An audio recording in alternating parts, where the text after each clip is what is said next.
Não se empolga, fica. Ah, vê, olha o meu gato. Ai, que lindinho. Qual que é o nome dele? Blue. Olha o tamanho dessa criança. Que fofo. Quanto tempo ele tem? 4? 4, por aí. 4, 5 meses. Ah, ele é muito bebê. É uma fofinha, ó. Ele é muito fofo. Ou ele é daquele grandão, não é? Que você me mandou? Ai, muito lindo. Quanto tempo será que demora pra ele ficar daquele jeito? Tipo, bem grandão. Dá pra você sair pro meu computador?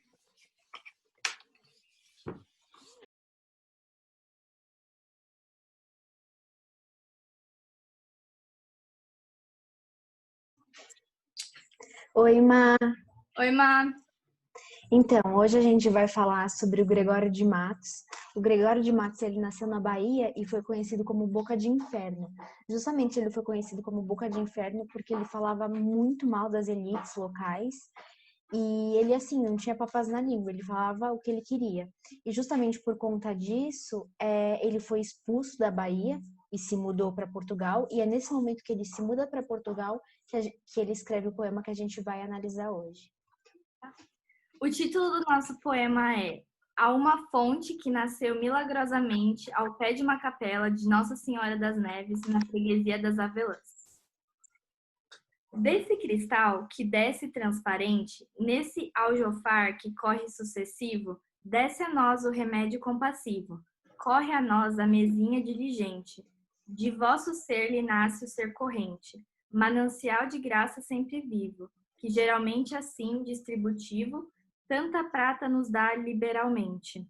Porém, Virgem das Neves, se sois fonte, como enfim nos cantares se descreve, e se sois sol, suposto sol se afronte. Essa fonte, senhora, a vós se deve, mas que muito, que intando o sol no monte, nos dê no vale derretida a neve? Tá. A gente fez a análise desse poema e a gente teve a conclusão que ele é um autor do barroco. O que quer dizer, o que a gente quer dizer com isso? Que nas obras dele tem bastante esse dualismo entre igreja e renascimento. E nesse poema, especificamente, ele traz o chiaroscuro, que traz essa ideia entre trevas e santidade.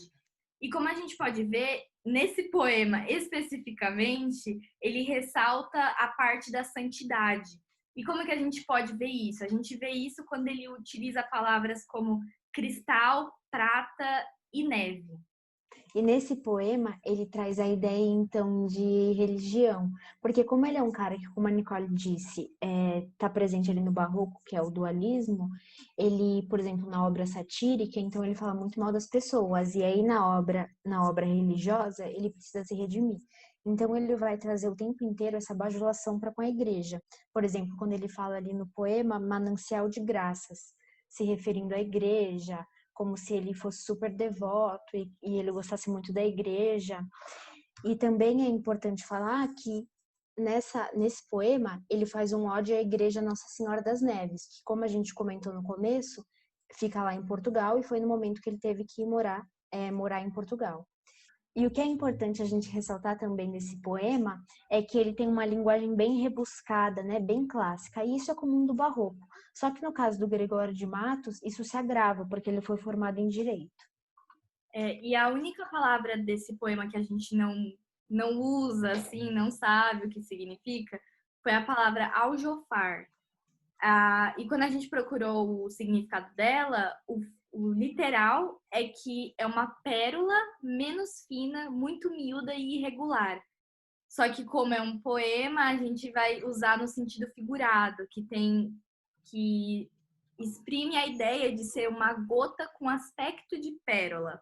Então a gente também já consegue ver essa parte assim no poema dele.